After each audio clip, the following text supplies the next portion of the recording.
Welcome to the AI Hustle Podcast. I'm your host, Jaden Schaefer, here with Jamie McCulley, my co-host. We're going to be talking today about different AI tools that you can use for side hustles. And specifically, the side hustle we want to talk about today is podcasting.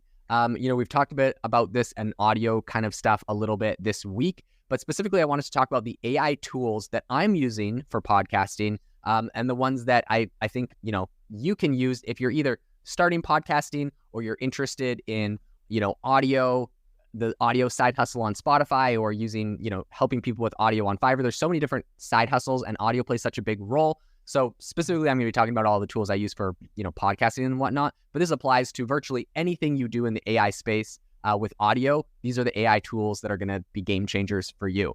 How are you doing today, Jamie? I'm doing well. I'm excited for this episode. There's a lot to dig into here, and I feel like the podcast world can benefit most from AI right now because there's so many language apps, so many utility with voice AI, all kinds of stuff. So I'm excited to get into it.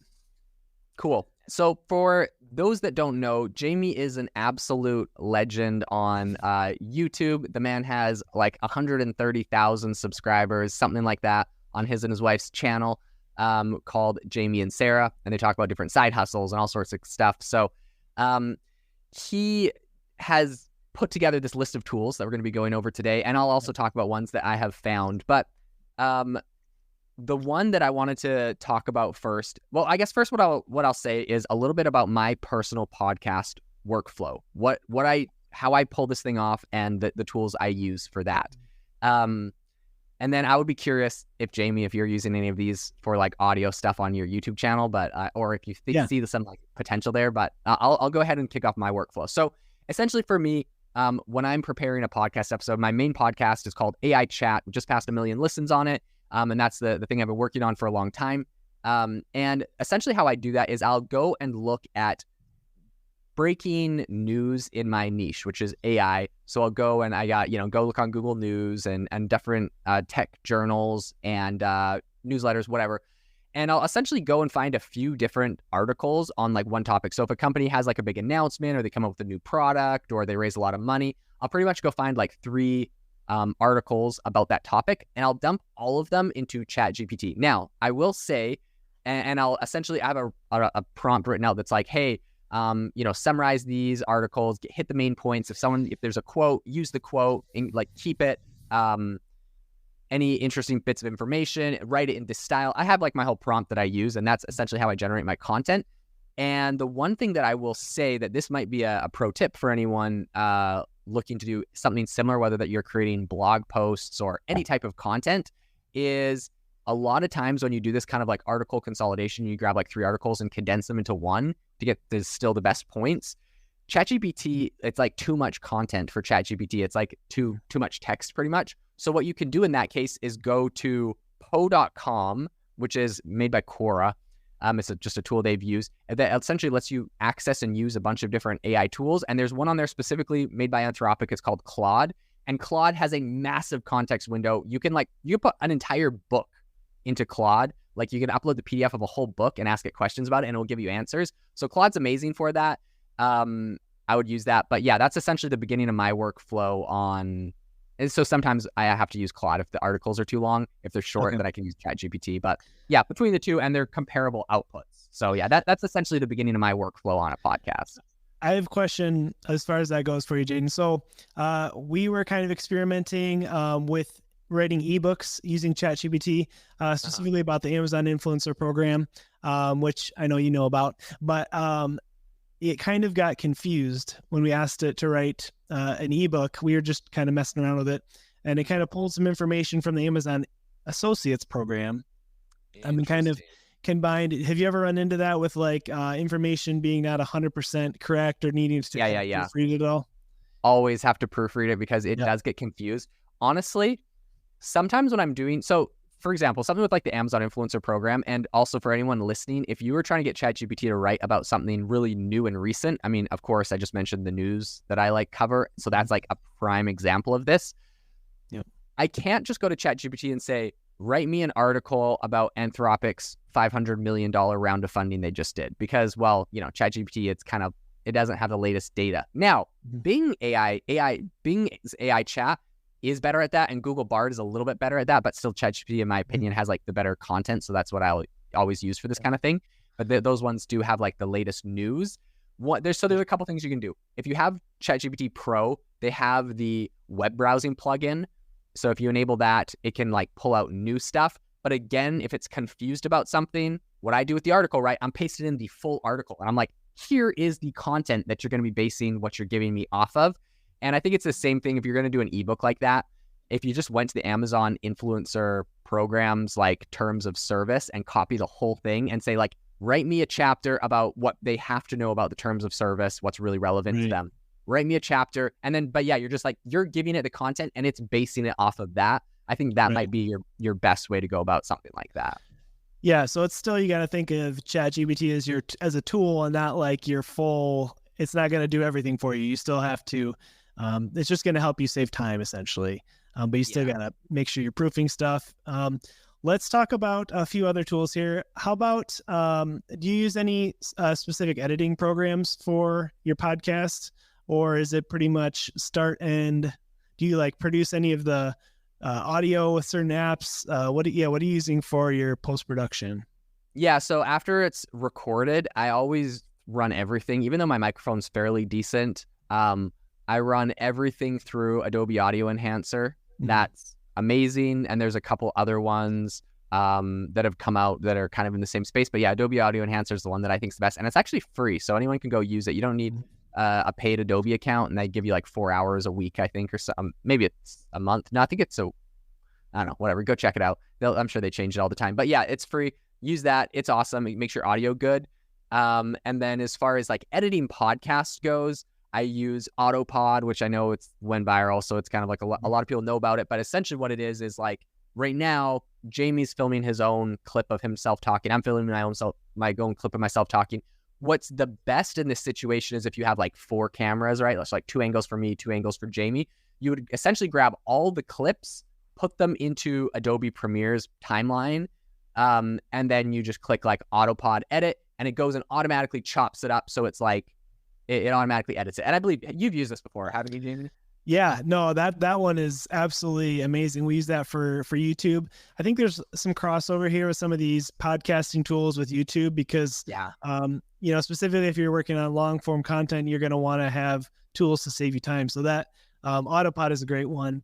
Another one I haven't actually tried yet, but I've seen some pretty amazing demos of is Descript. That one is a text-based editing platform. So basically you would just upload your full video and then you can go through and if there was a paragraph or something you said that was incorrect or you want to take it out, you can just delete it. It can automatically remove your ums and so's if you want to do that. Although I don't know if you really would want to do that for a podcast, but for a YouTube video, you definitely would want to. So 100%. Yeah. So I've used Descript. It's actually really good. It's I love it. I don't use it actively because for the podcast, I like to have like ums and pauses because I want people to just feel like they're getting like the unedited, most authentic version of a conversation. But for YouTube or anything where you're like doing tutorials or teaching and you just want it to be as clean and professional as possible, makes a lot of sense and it saves you a ton of time and it works good. So yeah, Descript is a great company. They've raised a lot of money, so they have like the firepower to make their software good. For anyone that's curious, the way that tool works is it's literally just based off of something like ChatGPT where you upload your video, it listens to it. And so the first thing that they use AI for, you upload your video, it listens to the audio of your whole video and transcribes it. So it makes a transcription. Then it feeds the transcription into ChatGPT and just says, hey, based off of this or something like ChatGPT, there's a number of other things. But they're like, based off of this, identify highlight all the words that are like filler words, and ChatGPT is able to like go through and do that. And then it just goes through and like edits those little clips out. So it's kind of interesting though, because the underlying technology is still just using ChatGPT to like do that editing. But yeah, no, great technology, great service. Descript is really cool. I've tried them out and I think they're fairly solid. I give them a passing grade. Cool. So we've talked about the planning and shooting and editing of a podcast. One other one I really thought was an interesting program is CapShow. And that is so basically if you're making any kind of content online, you can make fantastic content. It can be amazing, have great audio, edited perfectly. But if you don't use the right keywords and SEO to distribute that, it's not going to ever get found or watched. So let me just read the description of this app. It will automatically write your episode's show notes, suggest a title, create a transcript, pull out quotes, generate social media captions, turn it into a blog post, LinkedIn article, all kinds of stuff. So basically, you're getting it's a similar to Descript in that you're kind of it's transcribing your audio from your video, but then it will kind of repurpose it into different forms for you for posting different things. So I just think that's great. And then titling your video or your podcast the right thing will make all the difference. Which if you listen to our last episode where Jaden talked about his podcast hustle, you'll know how important that is. So if you haven't listened to that yet, go check that one out. But yeah, so is there any other tools, Jaden, that you think are a must-have for podcasters?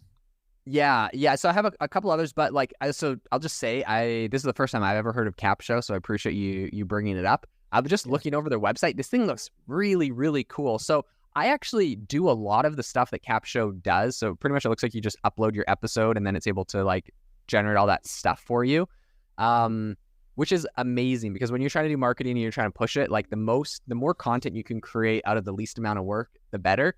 It's actually really cool. I have I pretty much have to manually write all my titles myself for an episode. This would be incredible if something else could look at the whole transcript of an interview because and come up with my podcast title for me and what's going to be the most clicked on and most interesting. And it's literally based off your content. So I think that's cool.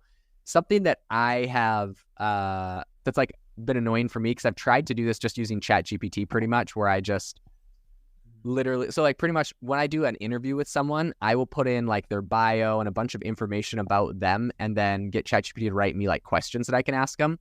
And I have a prompt that I use to do that.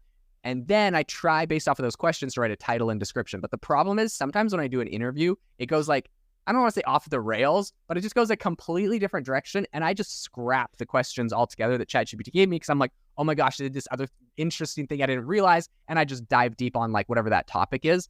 So when that happens, then I'm like, oh, geez, I got to sit there and manually think of the title and description because, ChatGPT has no idea what the whole podcast was about. So in that scenario, this would be fantastic to use something like Capsho to pull that up because up until now, I've just been using ChatGPT to do it. And it definitely has limitations where this is literally looking at your content and pulling it out. So yeah, that's a great point. Yeah. When we make YouTube videos and we usually, come up with the title of the video first and then have ChatGPT write a description optimized for SEO. But this kind of reverse engineers that where it's you have your video, it comes up with your description and everything for you, which is sometimes more helpful, I feel for keywords, especially if you have, I know YouTube, they can optimize stuff based on the audio, not just the text. So if your text in your description matches your audio, you might have a better chance of ranking higher in search too. So that's pretty cool, pretty powerful. Okay, I know we're wrapping this up. One last thing I wanted to mention that is really helpful for podcasting that I use AI for is whenever I do an interview, I do a custom podcast cover with the person I'm interviewing on it. And I use AI for a bunch of different aspects of it. So this is what I do. And if this is helpful to you for any number of I imagine this will be helpful for a lot of projects. So whatever you use AI for, this should be helpful. But if you're doing podcasting specifically, this is helpful. The number one thing that's super annoying is I'll email someone. I'm like, hey, send me your headshot so I can put it on the cover. A lot of times people are like, oh my gosh, my current headshot's not that good. So they go and get a special headshot for this and they're delayed or whatever, or they just never get it to me. And I'm like, look, I have a schedule to keep. I got to publish this even if I don't have so what I've just started doing, I don't even ask people for the headshots anymore. I literally just go to their LinkedIn, grab their LinkedIn photo, and I use that. Now, the problem with LinkedIn photos is, so I guess the most basic way I use AI is I actually do this all in Canva, but I remove the background. Canva has a background remover AI that's awesome. And I know there's other websites that do it, but Canva doesn't lower the quality or anything. Yeah. So we use Canva. We use Canva too. It's amazing. Yeah. So, Canva's amazing. And this is the same thing. Everything I'm about to say is exact same for thumbnails, for YouTube videos. So same thing. Okay. So the problem though comes when sometimes their LinkedIn picture is them, but it's just like grainy or low quality. What I've actually gone and done is there's a handful of tools, and I won't shout out any in particular because you can go do your research on this. Just Google like AI image upscaler. There's a bunch of different ones, and I literally will like put an image in there, and then it just uses AI and it just increases the quality. It makes it less grainy. It's the same picture, but it's just like less grainy. And so I can actually use it on the podcast cover. So upscalers are good. The one other issue I come in sometimes when I grab their headshot is like, it'll be, so for YouTube thumbnails, I recently had a YouTube thumbnail where like all I had was like, the guy's shoulders, just like the guy's shoulders and up, because that's normally what you have on LinkedIn, your profile picture, right? But like for the thumbnail, it was like, if I just use his shoulders and up, it was like the whole thumbnail, the whole YouTube thumbnail would just get like his head. It was like so bad. So I went and used Adobe's autofill. And I know that Canva just released a very similar feature. So Canva's probably a good option for this. I know that Midjourney has a similar feature as well. So Midjourney, Canva, or Photoshop, but I've specifically done this with Photoshop and been successful. Where you do autofill. So I literally dragged the image down from his shoulders and out from his shoulders and said autofill. And it just like continued his shirt, what his shirt would look like down and to the sides. And it looked really good. Like it actually like looked legit. And I used that for a podcast thumbnail. If you look at my, if you ever go to my YouTube channel, Jaden Schaefer, I posted an interview I did with Jack McCulley. He's one of the co-founders of Oculus. And like, that shirt he's wearing is like AI generated on that thumbnail. No way. Yeah, that's cool. Those are what I'm doing. But in any case, like we mentioned, there's so many different areas, so many different AI tools that you can use for different things. We're going to do this segment every week. So if you're interested in different AI tools for different side hustles, we'll talk more about the side hustles and break them down in other episodes this week. But if you're interested in the tools, these are the tools we specifically use for doing these. If you have any tools you've used that'd be useful, let us know. You can let us know in the show notes, or if you listen on Spotify, you're able to send us a message. So shoot us a message. We'd love to hear from you. Tell us what you're using. Tell us if we missed anything. And otherwise, we will see you next week. It's been great. Thanks for tuning in. Make sure to rate us wherever you get your podcasts. See you guys. Bye.